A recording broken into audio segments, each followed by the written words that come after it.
Hello అండి, అందరికీ నమస్కారం. అలరించే కథలకు స్వాగతం. ఈరోజు వినిపించబోయే కథ క్షమయ దరిత్రి. ఇది వ్రాసిన వారు డాక్టర్ వాణి దేవులపల్లి గారు. ఇక కథలకు వెళదామా? పొద్దున్నే పూజ గదిలో గణగణం మోగుతున్న గంట చప్పుడుకు చప్పున మెలకువ వచ్చింది జలజకు. అబ్బా, పొద్దున్నే ఈవిడి గారి పూజ ఒకటి. సెలవు రోజు కూడా కంటి నిండా నిద్రపోనివ్వరు కదా. నాన్సెన్స్. తలగడలో మొహం దాచుకొని మళ్ళీ అటువైపుకి తిరిగి పడుకుంటూ అత్తగారిని విసుక్కుంది జలజ. ఒక్కసారి మెలకువ వచ్చిందంటే మళ్ళీ ఎంత ప్రయత్నించినా నిద్ర పట్టదు. ఇక లాభం లేదనుకుంటూ లేచింది. జుట్టు ముడివేసుకుంటూ నైటీలో మెట్లు దిగుతున్న జలజకు హాల్లో వరుసగా నిలబడిన వంటామె, డ్రైవర్ సహా పని వాళ్ళందరికీ హారతి చూపిస్తున్న అత్తగారు కనిపించింది.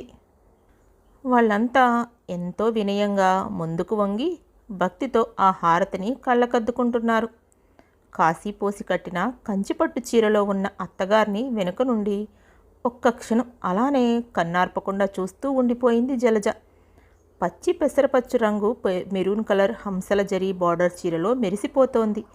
తలారా స్నానం చేసి వదిలేసిన పొడవాటి జుట్టు చివర చిన్న ముడి, మొహాన ఎర్రటి కుంకుమ బొట్టు, జీవం బుట్టిపడే కళ్ళకు సన్నని కాటురేఖ, ముక్కుకు ఎర్రని ఎడుపురాళ్ల ముక్కు పొడక, చెవులకు అంతేసి ఎర్రరాళ్ల కమ్మలు.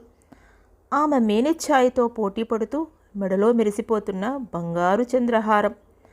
65 వయసులో అత్తగారు దరిత్రీదేవి సాక్షాత్తు ఆ మహాలక్ష్మి అందాన్ని తానే పోత పోసుకుందా అన్నట్టుంది. అబ్బా, ఎంత అందం ఈమెడిది! వయసులో ఉన్నప్పుడు ఇంకెంత అందంగా ఉండేవారో. తను కూడా అందంగానే ఉంటుంది. అయినా అత్తగారి అందం ఒక్క క్షణం ఆమెను అసూయపడేలా చేసింది. బ్రష్ చేసుకొని వచ్చి డైనింగ్ టేబుల్ దగ్గర కూర్చున్న కోడలికి కాఫీ ఇస్తూ, నువ్వు తలస్నానం చేసిరా జలజ, ఈరోజు ముక్కోటి ఏకాదశి, ఆదివారం కూడా కలిసొచ్చింది నవ్వుతూ అంటున్న అత్తగారిని చూస్తే చిరాకేసింది జలజకు. అక్కడే దేవుడి గది ముందు పీట మీద కూర్చొని జపం చేసుకుంటున్న 80 ఏళ్ల అత్తగారు ఒక్క క్షణం వెనక్కి తిరిగి జలజ వైపు అభావంగా చూసి మళ్ళీ జపంలో నిమగ్నమయ్యారు. ఏదో అనబోయి మా అమ్మగారిని చూసి నిశ్శబ్దంగా ఉండిపోయింది జలజ. నువ్వెలాగూ అందరి గురించి పూజలు చేస్తావు కదా దరిత్రి, ఇక సెలవు రోజు కోడల్ని కూడా పూజలంటూ హడావిడి చేసి ఇబ్బంది పెట్టడం ఎందుకోయ్ అన్నారు అప్పుడే అక్కడికొచ్చిన మామగారు. తన మనసులోని మాట ఆయనే అనడంతో జలజకు లోపల సంతోషమేసింది. అవునన్నట్లు తలూపింది మావయ్య గారి వైపు చూస్తూ. అత్తగారి చేతి కాఫీ నెమ్మదిగా సిప్ చేస్తూ ఎంజాయ్ చేస్తున్న జలజ, ఎలా ఉందమ్మా కాఫీ, పంచదార సరిపోయిందా? రోజు అడిగే విషయమే అయినా అత్తగారి గొంతులోని ఆత్మీయతకు ఒక్క క్షణం కరిగిపోయి అమృతంలా ఉంది అనాలనుకుంది. కానీ మళ్ళీ అహం అడ్డొచ్చి పర్లేదు అంది ముక్తసరిగా. ఇంతలో మా అమ్మగారు, దరిత్రి ఒకసారి ఇలా రా తల్లి, నా పూజ అయిపోయింది అని పిలవడంతో ఒక్క పరుగున ఆవిడ వద్దకు వెళ్ళి ఆమె చెయ్యి పట్టి లేపుతూ, జాగ్రత్త అత్తయ్య, నా భుజం మీద చెయ్యి వేయండి అని పదిలంగా ఆమె గదిలోకి నడిపించుకెళ్తున్న అత్తగారిని కళ్ళప్పగించి వింతగా ఆశ్చర్యంగా చూస్తుండిపోయింది జలజ. మా అమ్మగారు అంటున్నారు కోడడితో, నీ పూజ కూడా అయిపోయింది కదా, ఇక ఆ పట్టుచీర మార్చుకొని 4 ఎండుమిరపకాయలు కళ్ళ ఉప్పు పట్రా, దిష్టి తీస్తాను. ఎవరిదో ఎందుకు, నా దిష్టే తగిలేలా ఉంది నీకు ఈవేళ. ఊరుకోండి అత్తయ్య మీరు మరీను. అత్తగారి మాటలకు ముసిముసిగా నవ్వుతూ సిగ్గుపడుతున్న తన అత్తగారు ఎందుకో కొత్తగా పెళ్ళై ఆ ఇంట్లో అడుగుపెట్టిన తనకంటే కూడా ఆమె తన అత్తగారికి అంత ప్రాధాన్యం ఇవ్వడం జలజకేమీ నచ్చలేదు. ఇంతలో హాల్లోంచి వినిపించిన మాటలకు తల తిప్పి చూసింది జలజ. బాగున్నానన్నయ్య, ఈరోజు పండగ కదా, కాలనీలో వెంకటేశ్వర స్వామి గుడికి వచ్చాను. ఇక్కడ దాకా వచ్చాను కదా, ప్రసాదం ఇచ్చి మిమ్మల్ని అందరినీ చూసి వెళ్దామని ఇటు వచ్చాను అంటుంది మామయ్య గారి చిన్న చెల్లెలు నిర్మల. వదిన ఏం చేస్తుందన్నయ్య అంటూ డైనింగ్ హాల్లో కూర్చున్న అతను పట్టించుకోకుండానే గదిలోకి వెళ్తున్న నిర్మలను చూస్తే ఒళ్ళు మండిపోయింది జలజకు.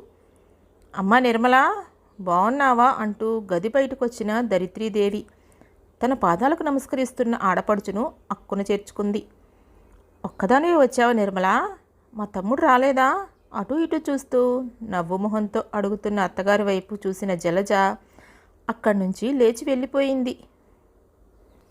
అంతలోని జలజ, నిర్మల పిన్ని రా అంది. నువ్వు రావడం జలజ గమనించినట్టు ఉంది నిర్మల అని అత్తగారే సంజాయిషి ఇవ్వడంతో ఒక్కింత ఆశ్చర్యానికి గురవుతూ తల తిప్పుకుంది. బాగున్నావా జలజ? నిర్మల ఎందుకో మొక్కుబడిగా అడిగినట్టు అనిపించి తలూపి అక్కడి నుంచి వెళ్ళిపోయింది జలజ. గత 5 సంవత్సరాలుగా జలజ ఆంధ్రా బ్యాంకులో మేనేజర్గా పనిచేస్తుంది. అందమైనది, తెలివైనది, తన పనితనంతో పై అధికారుల మెప్పు, గుర్తింపు పొందిన అధికారిని. కానీ ఇంట్లో ఇలా ఏ ప్రాధాన్యము, గుర్తింపు లేకపోవడం, ముఖ్యంగా అత్తగారికి ఉన్న ఇంపార్టెన్స్ ముందు తను వెలవెలపోవడం, దాన్ని తట్టుకోవడం జలజ వల్ల కావడం లేదు. ఇదే విషయం తన చిన్ననాటి స్నేహితురాలు తహసీల్దార్ అయిన శ్రీలతతో పంచుకుంది. ఒక్క మాట చెప్పు జలజ, నిన్నింట్లో అందరూ బాగా చూసుకుంటున్నారు కదా? ముఖ్యంగా మీ ఆయన. ఇంటి పెత్తనం, అధికారాలు నీ చేతికి రావాలంటే రాత్రికి రాత్రే వచ్చేయవు. కొంతకాలమైనా బరువులు, బాధ్యతలు మోయాలి, కష్ట నష్టాలు భరించాలి. దానికి ఎంతో ఓర్పు కావాలి.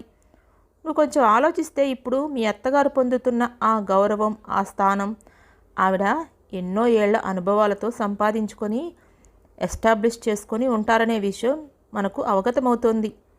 అయినా నువ్వు పెళ్ళై ఆ ఇంట్లో అడుగుపెట్టి ఎంతో కాలం కాలేదు. అప్పుడే నీకింత తొందర దేనికే? కొంతకాలం పోనివ్వు. నువ్వెలాగూ బ్యాంకులో పనితో సతమతమవుతూనే ఉన్నావు. మళ్ళీ ఇంటి బాధ్యతలు కూడా ఇప్పుడే నెత్తినేసుకోవడం నీకు అవసరమా చెప్పు? లైఫ్ ఎంజాయ్ చేయవే. నిజానికి నేను నీలానే అత్తారింట్లో ఉమ్మడి కుటుంబంలో ఇన్సెక్యూర్గా, నాకు ఎలాంటిది ఐడెంటిటీ లేదేంటి అని బాధపడేదాన్ని. అప్పుడు మా అమ్మ ఇదిగో ఇప్పుడు అచ్చు నేను నీకు చెప్పినట్టుగానే చెప్పి నా కళ్ళు తెరిపించింది. అప్పటి నుంచి మా అత్తగారికి ఇచ్చే గౌరవం మా అత్తగారికి ఇస్తాను. ఇంట్లో నాకు ఇష్టమైనట్టుగానే పనులు జరిగేలా చూస్తాను. ఇది ఓ అందమైన అధికారమే కదా. శ్రీలత మాటలు వినడానికి బాగున్నట్టే అనిపించినా కానీ ఎందుకో జలజకు రుచించలేదు. ఒకవేళ నిజంగా శ్రీలత అన్నట్టు తను తన అత్తగారిని చూసి ఇన్సెక్యూర్ ఫీల్ అవ్వట్లేదు కదా? ఆమె అందం, ఆకర్షణ, మాట తీరు, మంచితనం, మన్నన, వినయం, మామగారి పట్ల కోడలిగా ఆమెకున్న విధేయత, ఆడపడుచుల పట్ల చూపించే ఆదరణ, మరుదుల పట్ల ఉన్న అభిమానం, మావయ్య గారి కనుసన్నుల్లో మెలుగుతూ పనివాళ్ల మీద చూపించే సానుభూతి, ఇంట్లో అందరికీ తలలో నాలుకలా ఆ మాటకొస్తే తనను ఎంతో ఆత్మీయంగా, ప్రేమగా చూసుకుంటారు అత్తయ్య గారు. అయినా తనకెందుకో అది కాస్త అతిశయంగా అనిపిస్తుంది. అది నటనేమో అని అనుకోవడం అనుమానంగా ఉంటుంది. ఒకవేళ తన అనుమానం తప్పేమో, ఆవిడది నిజంగా ప్రేమాస్పదమైన హృదయమేమో. ఏది ఏమైనా ఆవిడను అటు వాళ్ళ అత్తగారు దరిత్రి అంటూ ఎత్తుకెళ్తూ మాణిక్యంలా చూసుకోవడం, ఆడపడుచులు, మరుదులు వదినా వదినా అంటూ ఎక్కడలేని ప్రాధాన్యమిస్తూ ప్రతి పనిలో ఈమె సలహా తీసుకోవటం, కెనడాలో ఉన్న పెద్ద కొడుకు, పెద్ద కోడలు ప్రతిరోజు వీడియో కాల్లో నవ్వుతూ ముచ్చటించడం, శ్రీరామ్ కూడా ఇంట్లో ఉన్నంతసేపు అమ్మ అమ్మ అంటూ ఆమె వెంటే తిరగటం, పనివాళ్ళంతా పెద్దమ్మ అంటూ ఆమె పట్ల ఎంతో గౌరవంతో వినయంగా ప్రవర్తించటం, మామగారు కూడా ప్రతి చిన్న విషయం దరిత్రి అంటూ ఈమెకు చెప్పి చేయడం తను భరించలేకపోతోందా? అయినా శ్రీరామ్ పెళ్ళికి ముందే తనకు చెప్పాడు, అన్నయ్య కెనడాలో సెటిల్ అయ్యాడు, అమ్మ నాన్న నానమ్మ మనందరం కలిసే ఉంటామని. అదే విషయం అమ్మతో చెప్పినప్పుడు నువ్వు అస్సలే ఉద్యోగస్తురాలివి, ఇంట్లో పెద్దవాళ్ళు ఉంటే నీకు కూడా సహాయంగా ఎంతో ధైర్యంగా ఉంటుంది అన్నది. అప్పుడు తనకు తెలియలేదు, కానీ తనకిప్పుడు ప్రత్యక్షంగా అదెంత భరించరానిదిగా ఉంటుందో అర్థమవుతుంది. ఓహో, దీనికి ఏదైనా విరుడు ఆలోచించాల్సిందే, ఇంట్లో తన ఉనికిని తెలియజేయాల్సిందే అనుకుంది. తను చేసేది ఏదైనా చాలా జాగ్రత్తగా చేయాలి అనే విషయం కూడా అర్థమైంది జలజకు. ఏంటోయ్ ఒక్కదానివే కూర్చొని ఏంటో అపరిజ్ఞానం? ఏ లోకంలో విహరిస్తున్నావు? కళ్ళ ముందు చిటికేసి అడుగుతున్నాడు శ్రీరామ్. ఏం లేదు శ్రీరామ్, ఎంతసేపు అయింది వచ్చి, ఉండు కాఫీ తెస్తా అని కుర్చీలోంచి లేవబోయింది. అదేం వద్దు, క్రింద తాగే వస్తున్నాను, ఆఫీస్ నుండి రాగానే అమ్మ తన చేతులతో అమృతం లాంటి కాఫీ ఇవ్వడం మనకు అలవాటే కదా. కళ్ళెగరేసి చిత్రంగా నవ్వి, నువ్విలా రావోయ్, నా పక్కన కూర్చొని కబుర్లు చెప్పు చాలు, తన చేయి పట్టి లాగుతూ అంటున్న శ్రీరామ్ వైపు చూసి నవ్వుతూ లేచొచ్చి అతని పక్కన కూర్చుంది జలజ. ఇంకా ఎంతకాలం అత్తయ్యని ఇలా ఇబ్బంది పెడతావు? కాఫీ ఇవ్వడం లాంటివి చిన్న చిన్న పనులు దగ్గర నుంచి వాళ్ళ అత్తగారిని చూసుకునే పనుల వరకు ఆవిడే అన్నీ చేసుకోవాల్సి వస్తోంది. నీ పనులు కొన్ని నాకు వదిలేయి. ఇప్పుడు నేను వచ్చాను కదా నీ లైఫ్లోకి, ఈ ఫ్యామిలీలోకి. రామబాణం లాంటి తన మాటలు సాధ్యమైనంత మృదువుగా ఉండేటట్టు చూస్తోంది జలజ. తానేనా అసలు ఇలా మాట్లాడుతోంది? తన గొంతు తనకే చిత్రంగా అనిపించింది. తన నటనకు తనను తానే అభినందించుకుంది. రియాక్షన్ కోసం శ్రీరామ్ వైపు చూసింది. ఓ రియల్లీ? థ్యాంక్ యూ డియర్, అమ్మను అర్థం చేసుకున్నందుకు. భార్య చేతిలో చెయ్యి వేసి ప్రేమగా నొక్కుతూ అన్నాడు శ్రీరామ్. జవాబుగా భర్త భుజంపై తల ఆంచి మధురంగా నవ్వింది జలజ. బ్యాంకు నుండి ఇంటికొచ్చిన జలజ బయట వాష్ బేసిన్ దగ్గర బళ్ళున వాంతి చేసుకోవడం గమనించిన మా అమ్మగారు, దరిత్రి, అమ్మ దరిత్రి అని కోడల్ని కేకేసింది. ఏంటత్తయ్యా హడావిడిగా వచ్చిన కోడలుతో, అదిగో నీ కోడలు బయట బళ్ళు బళ్ళున వాంతి చేసుకుంటున్నది, నువ్వు నానమ్మవు కాబోతున్నావని తీపి కబురు చెప్తుందేమో చూడు కాస్త. చివరి మాటలు గొంతు తగ్గించి అంటూ ముసిముసిగా నవ్వుతోంది మా అమ్మగారు. అవునా? అయ్యో జలజ, బ్యాంకు నుండి వచ్చిన విషయమే నేను గమనించలేదు అత్తయ్యా అంటూ కోడల దగ్గరికి పరుగు పరుగున వెళ్ళింది దరిత్రీదేవి. అప్పటికే కళ్ళు మొహం ఎర్రగా కందిపోయి నీరసంగా ఉన్న జలజతో, ఏంటమ్మా ఒంట్లో బాగోలేదా ఆదుర్దాగా అడిగింది. ఏం లేదండి, నిన్న శ్రీరామ్తో హోటల్కి వెళ్ళాను కదా, బయట తిండి సరిపడినట్టు లేదు, అజీర్ణం చేసింది అని చెప్పింది. మనసులో ఏంటి ఈ అతి వేవిళ్ళు అనిపించినా బయటికి నవ్వబోయింది. ఉండిలారా అంటూ కోడలు చెయ్యి పెట్టి తీసుకొచ్చి డైనింగ్ హాల్లో కుర్చీలో కూర్చోబెట్టి తన కొంగుతో జలజ మొహం తుడిచేసింది దరిత్రీదేవి. గబగబా పిడికిల్లో కళ్ళ ఉప్పు తెచ్చి ఇరుగు దిష్టి పొరుగు దిష్టి అంటూ దిష్టి తీసింది. కాస్త పంచదారతో జీలకర్ర కలిపి ఇవ్వు దరిత్రి, అమ్మాయికి వికారం తగ్గిపోతుంది. లోపల నుండి అత్తగారు కేకేసి చెప్పడంతో గబగబా ఆవిడ చెప్పినట్లు చేసి మంచినీళ్ళు తెచ్చిచ్చింది. ఏంటి వీళ్ళ హడావిడి ఇంత చిన్న విషయానికి అని మనసులో చిరాకు పడిన జలజ లేచి పైకెళ్ళింది తన గదిలోకి. మామగారు ఊహించినట్లుగానే జలజ నెలదప్పింది. 3వ నెల అని తెలియగానే ఇంట్లో వాళ్ళ ఆనందానికి అవధులు లేకుండా పోయాయి. ఆఫీస్ పని మీద టూర్కి వెళ్ళిన శ్రీరామ్ వెంటనే తిరుగు ప్రయాణమయ్యాడు. ఈ శుభవార్త తెలిసిన దరిత్రీదేవి సంతోషానికైతే అసలు పగ్గాలే లేవు. కోడల్ని ఇంకా అపురూపంగా చూడసాగింది ఆమె. గర్భసంచి బలహీనంగా ఉంది, బెడ్ రెస్ట్ అవసరమని డాక్టర్ చెప్పడంతో ఎంతో టెన్షన్కు గురయ్యారు దరిత్రీదేవి మా అమ్మగారు. కానీ అంతగా భయపడాల్సింది ఏమీ లేదని, విశ్రాంతి తీసుకుంటూ జాగ్రత్తగా ఉంటే సరిపోతుందని డాక్టర్ చెప్పడంతో ఊపిరి పీల్చుకున్నారంతా. దరిత్రీదేవి ఈ విషయం శ్రీరామ్కి చెప్పడంతో ఇక్కడుంటే తోచడం లేదని బ్యాంకుకు వెళ్తానంటుందేమో అని భయపడి లీవ్ పెట్టించి దగ్గరుండి భార్యను వాళ్ళ పుట్టింట్లో దింపొచ్చాడు.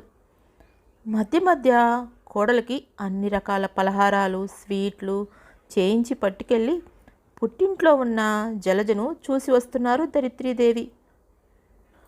తాము ఘనంగా చేసిన సీమంతానికి అత్తగారు ఆడపడుచులు రకరకాల స్వీట్లు పలహారాలతో కూతురికి కంచిపట్టు చీరలు బహుమతిగా ఇవ్వడం చూసి వాళ్ళ ఆనందానికి అపురూపానికి చూపించే ఆప్యాయతకి ఆనందంతో నోటమాట రాలేదు జలజ తల్లి సుశీలమ్మకు. కూతురి అదృష్టానికి మురిసిపోయారామె. త్వరలోనే పండంటి పాపాయికి జన్మనిచ్చింది జలజ. వాళ్ళింటికి మహాలక్ష్మి వచ్చిందని మురిసిపోయారు దరిత్రీదేవి.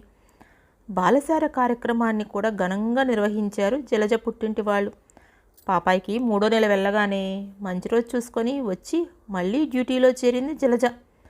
పాపాయి పనులు చూసుకోవడం కోసం ప్రత్యేకంగా ఆయాన్ని పెట్టినా పాపాయి పనులన్నీ ఎక్కువగా దరిత్రీదేవే చూస్తున్నారు. పాపాయి ఆమెకు బాగా అలవాటైంది.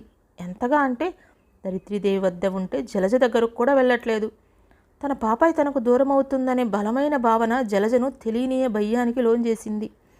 అత్తగారి పట్ల అసహనానికి గురి చేస్తోంది. ఆమె బుర్ర మళ్ళీ చురుగ్గా ఆలోచించడం మొదలెట్టింది. ఏంటి ఈ సమస్యకు పరిష్కారం? వీళ్ళను దూరంగా ఉంచటమే ఏకైక పరిష్కారంగా తోచింది జలజకు. అనుకున్నదే తడవుగా ఆ ఇంటికి దగ్గరగా ఎప్పుడో శ్రీరామ్ కొన్న ఫ్లాట్లో ఇల్లు కట్టుకోవడానికి పథకం రచించింది. ఆమె మనసులో రూపుదిద్దుకున్న మరో ఆలోచన గూర్చి ఎంత మాత్రం తెలియని శ్రీరామ్ ఇప్పుడు ఉన్న ఇల్లు సరిపోవడం లేదని, ఎవరైనా ఎక్కువ అతిథులు వస్తే ఇబ్బందిగా ఉంటుందని, చిన్న చిన్న కుటుంబ ఫంక్షన్లను నిర్వహించుకోవడానికి కూడా అనువుగా లేదని చెప్పిన భార్య మాటల్లో ఎంతో నిజం ఉండడంతో అన్ని హంగులతో తను ఓన్ ఫ్లాట్లో పెద్ద ఇల్లు కట్టడానికి కన్విన్స్ అయ్యాడు శ్రీరామ్. జలజ తల్లిదండ్రులతో కుటుంబ సభ్యులతో ఈ విషయం మాట్లాడతానని మాటిచ్చాడు. అన్నట్టుగానే వారితో మాట్లాడిన శ్రీరామ్ ఈ విషయంలో వాళ్ళకి ఎలాంటి అభ్యంతరాలు లేకపోవడంతో మంచి రోజు చూసి ఇంటి పనులు మొదలెట్టాడు. ఏడాది తిరగకముందే ఇల్లు కట్టడం పూర్తి కావటం, గృహప్రవేశం అయిపోవడం జరిగింది. దరిత్రదేవి దంపతులు పీటల మీద కూర్చొని వాస్తు పూజ, లక్ష్మీ పూజ, సత్యనారాయణ స్వామి వ్రతం నిర్వహించగా గృహప్రవేశ బంధువుల కోలాహలంతో ఘనంగా సందడిగా జరిగింది. అప్పటికే కోడలి మాటల ద్వారా ఆమెకు ప్రైవసీ కోరుకుంటుందని గ్రహించింది దరిత్రీదేవి. అమ్మా, ఇక మీ సామాన్లన్నీ సర్దుకోండి, మంచి వాళ్ళు ఎవరైనా దొరకగానే ఈ ఇల్లు కిరాయికి ఇచ్చేద్దాం అని శ్రీరామ్ అన్నప్పుడు అసలు విషయం నెమ్మదిగా చెప్పారు దరిత్రీదేవి. తమకు ఎన్నో ఏళ్లుగా ఈ పాత ఇల్లు అలవాటైందని, ఇల్లు మారితే నానమ్మ చాలా ఇబ్బంది పడతారని, అందుకే కొంతకాలం తర్వాత చూద్దామని చెప్పడం విని హతుసుడయ్యాడు శ్రీరామ్. అదేంటమ్మా, అంత పెద్ద ఇల్లు అన్ని సౌకర్యాలతో కట్టించింది మిమ్మల్ని ఇక్కడ ఉంచటానికా? కోపంతో అంటున్న అతని కళ్ళు ఎర్రబడి ముక్కుపుటలు అదురుతున్నాయి. మిమ్మల్ని వదిలి మేం వేరుగా వెళ్ళిపోవడం ఏంటి?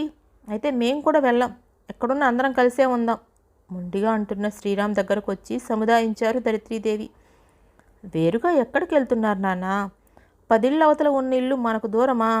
రోజు మీరు రావచ్చు పోవచ్చు, మేము రావచ్చు. అన్ని సౌకర్యాలతో చక్కగా కట్టుకొని శాస్త్రోక్తంగా పూజలు చేసిన ఇంట్లో ప్రతిరోజు దీపారాధన చెయ్యాలిరా నాన్న అంటూ కొడుకు నొప్పించింది దరిత్రీదేవి. తల్లి బలవంతం మీద అయిష్టంగానే భార్య పాపాయితో కొత్తింట్లోకి మారాడు శ్రీరామ్. దరిత్రీదేవి వచ్చి కొత్తింట్లో సామాన్లన్నీ దగ్గరుండి సర్దించి వెళ్ళారు. జలజ తన ఇష్టాలకు అనుగుణంగా అధునాతన ఫర్నిచర్తో ఇంటీరియర్ డెకరేషన్ చేయించుకుంది. తన పాచిక పారినందుకు జలజకు చెప్పలేనంత సంతోషంగా ఉంది. ఇది తన ఇల్లు అనే భావన ఆమె తన్మయత్వానికి గురిచేస్తోంది.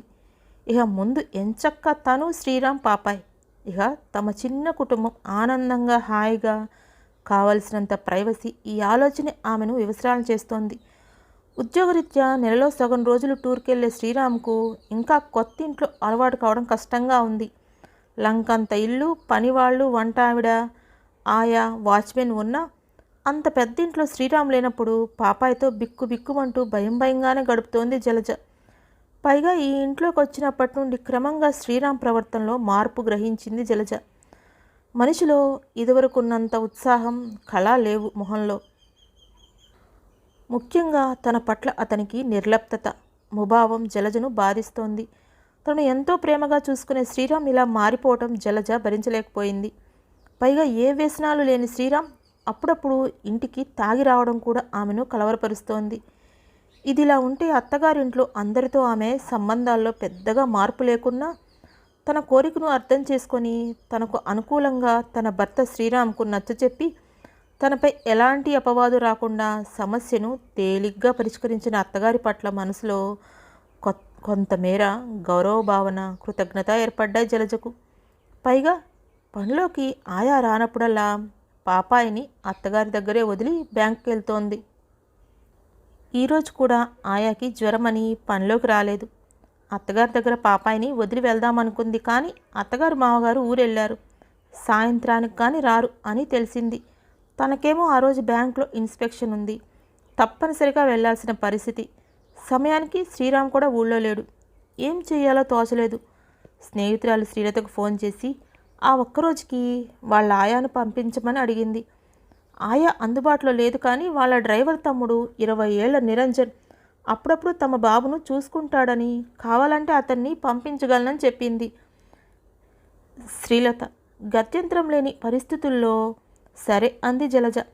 ఆ పిల్లడు రాగానే జాగ్రత్తలన్నీ చెప్పి పాపాయిని అప్పగించి మధ్య మధ్యలో లోనికెళ్ళి పాపాయిని చూస్తుండమని బయట ఉన్న వాచ్మెన్కి చెప్పి అన్యమస్కంగానే బ్యాంకుకు బయలుదేరింది జలజ.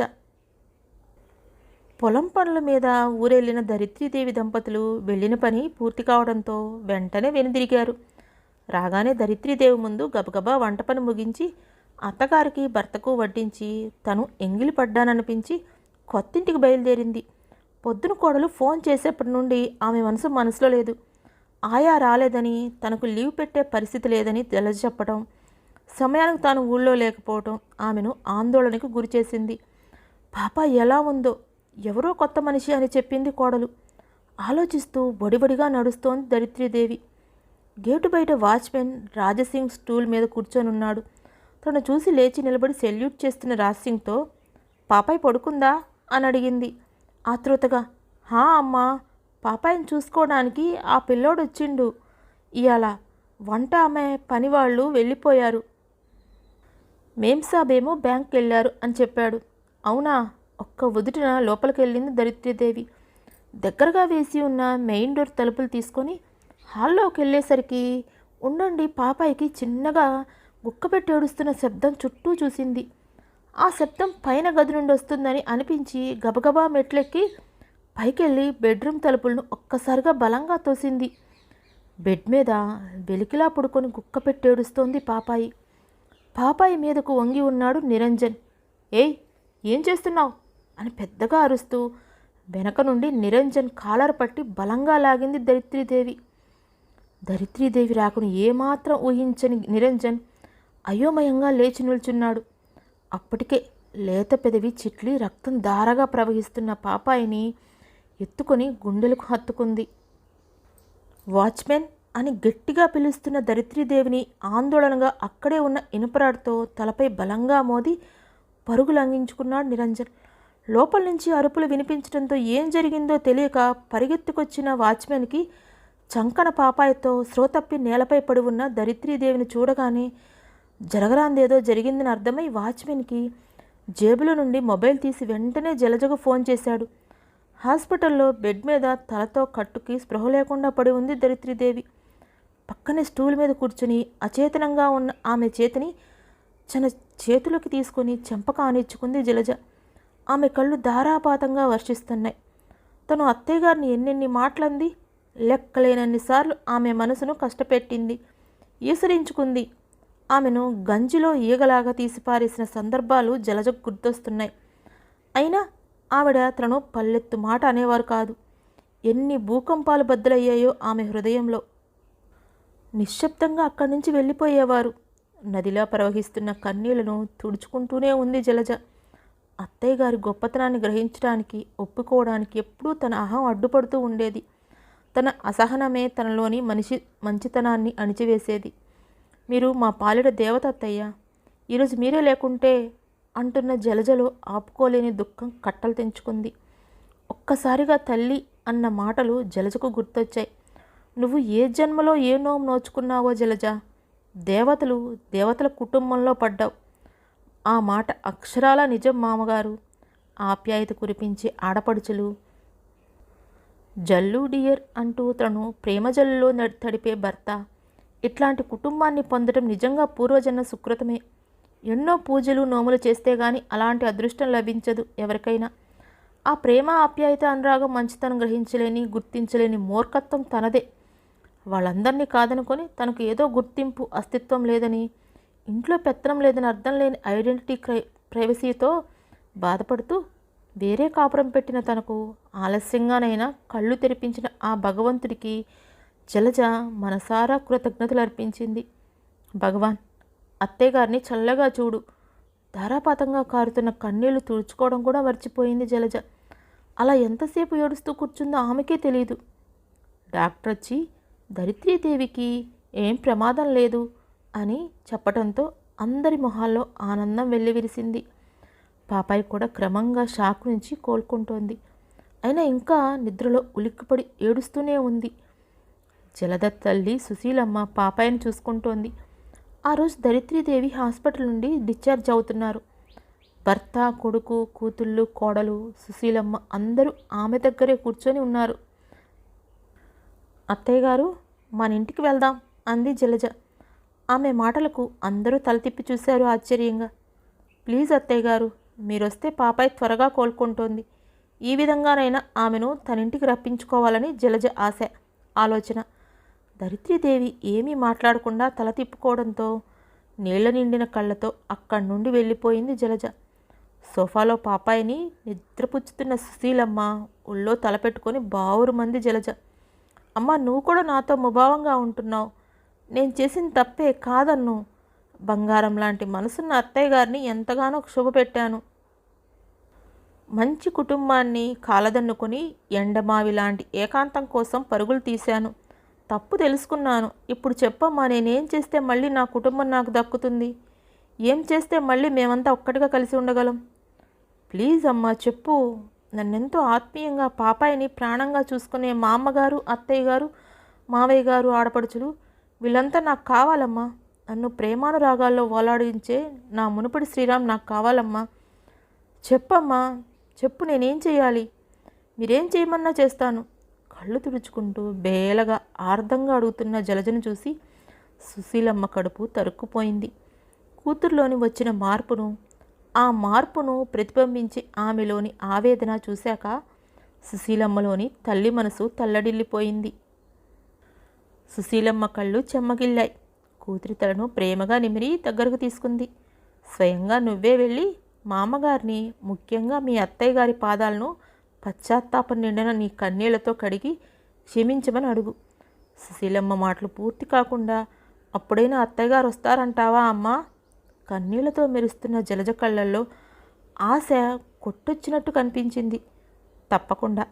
ఎందుకంటే కుటుంబ విలువలకు ప్రాధాన్యం ఇచ్చే గొప్ప స్వభావం, సంస్కారం కలిగిన మహోన్నత వ్యక్తి ధరిత్రీదేవి.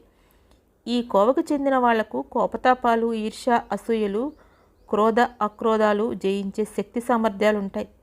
వీళ్ళు ఆత్మీయ అనుబంధాలతో అల్లుకునే కుటుంబాలకు మూలస్తంభాలుగా ఉంటారు.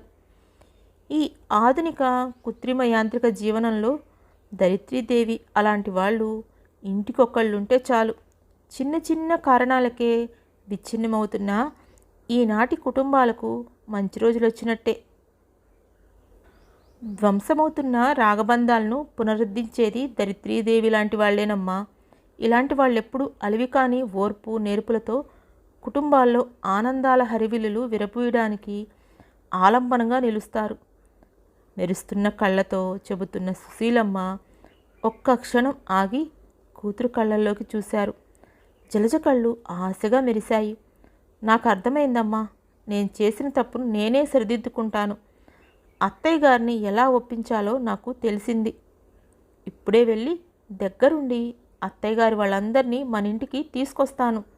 దృఢంగా నిశ్చయంగా అనుకుంటూ కారు తాళాలు తీసుకొని వడివడిగా బయటకు నడుచుతున్న కూతురును తృప్తిగా చూశారు సుశీలమ్మ. ఎలా ఉందండి కథ? బాగుందా? మరొక మంచి కథతో కలుసుకుందాం. Thank you.